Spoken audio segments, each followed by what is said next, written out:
కర్నూలుకు బదులు తిరుపతి, చంద్రబాబు టీ10.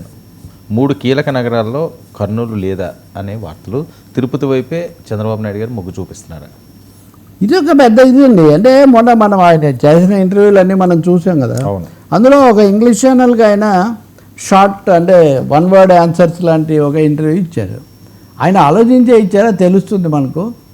మీకు ఆంధ్రప్రదేశ్ భవిష్యత్తు నిర్ణయించే 3 కీలక నగరాలు ఏమిటని ఇట్లాంటి పదాలు ఏవో వాడి మీరు చెప్పండి అని అడిగితే ఆయన అమరావతి, విశాఖపట్నం, తిరుపతి అని చెప్పాడు. ఒక్క క్షణం కూడా ఆలోచించలేదు. మీకు తెలుసు అంతకుముందు కర్నూలు మాజీ గతంలో రాజధానిగా ఉంది, ఉమ్మడి ఆంధ్ర రాష్ట్రంగా ఉన్నప్పుడు. ఆంధ్రప్రదేశ్ అయ్యాక హైదరాబాద్ అయింది. ఆ తర్వాత హైకోర్టు అక్కడే పెడతామన్నారు. తర్వాత జగన్మోహన్ రెడ్డి 3 రాజధానులు అనే పేరుతో ఆయన కొంతకాలం ఆ కాలక్షేపం ఆయన చేశారు. చివరికి హైకోర్టు పెట్టలేదు. ఇప్పుడు వీళ్ళు హైకోర్టు బెంచి పెడతామన్నారు. ఆ హైకోర్టు బెంచి కూడా ఏ స్థితిలో ఉందో ఇంతవరకు ఎవరికి తెలీదు. ఏమీ దాని భవిష్యత్తు గురించి ఏమీ తెలీదు. ఇలాంటి సమయంలో చంద్రబాబు నాయుడు తిరుపతి 3వ నగరం, తిరుపతి ఎటు తిరిగి విశ్వనగరమే. అక్కడ 7 గంటల వాడు ఉంటాడు, అందరూ వెళ్తారు, ప్రపంచం అంతటి నుంచి భక్తులు వస్తారు. కాబట్టి తిరుపతిని ఇప్పుడు ప్రత్యేకించి గుర్తించాల్సిన అవసరం లేదు.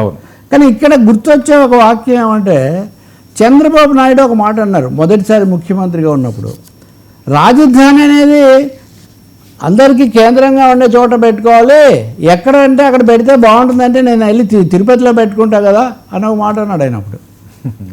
అంటే తన సొంత జిల్లా కావచ్చు, 7 గంటల వాడు ఉంటాడని కావచ్చు, రెండవది తనకు చాలా గురి ఎక్కువగా ఉంటుందని చెప్పడం కావచ్చు.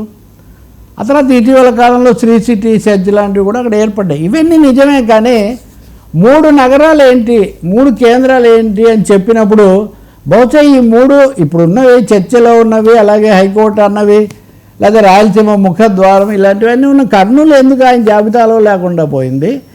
ఈ 3 చెప్పి పుణ్యక్షేత్రము ఇట్లాంటిదంటే వేరే విధంగా ఉండేది. అంటే చంద్రబాబు ఆలోచనల్లో వ్యూహంలో ఏదైనా మార్పు ఉందా అనేది.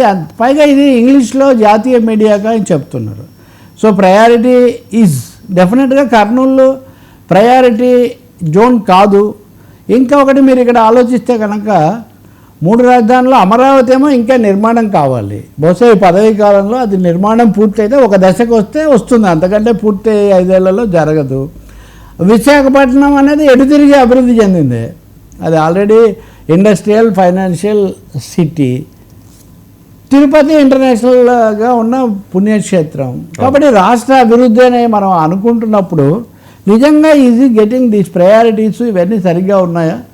తిరుపతి అన్నదాన్ని ఆధ్యాత్మిక కేంద్రంగానో లేకపోతే పర్యాటక కేంద్రంగానో ఉన్నదాన్ని అదే గ్రోత్ ఇంజిన్ అని భావిస్తున్నారా? ఈ విషయాలు చాలా వాటికి కొత్త సందేహాలు వస్తున్నాయి.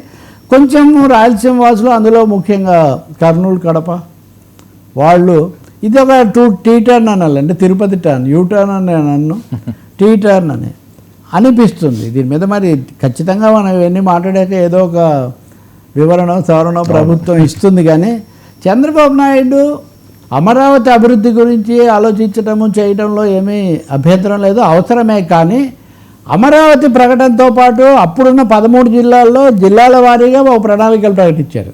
జిల్లాలో ఆ 13 జిల్లాలు ఇప్పుడు ఇంకా 25 అయ్యాయి. సో వికేంద్రీకరణ, జిల్లాల్లో అభివృద్ధి, మరీ ముఖ్యంగా కొన్ని వాగ్దానాలు, కొన్ని అసంతృప్తులు ఉన్న జిల్లాల్లో కనుక చేయాల్సినవి చేయకపోతే ఈ రాష్ట్రంలో ఇప్పటికే విభజన జరిగిన రాష్ట్రంలో ఆ సమతుల్యత దెబ్బతినే అవకాశం మటుకు చాలా ఎక్కువగా ఉంటుంది. మరి ఎందుకు ఆయన ఆదేశించుకున్నారు? సార్ ఈజీ ప్రిఫరింగ్ అంటే తిరుపతి వైపు మొగ్గు చూపుతున్నారా, కర్నూలు వైపు కాకుండా? తెలియదు.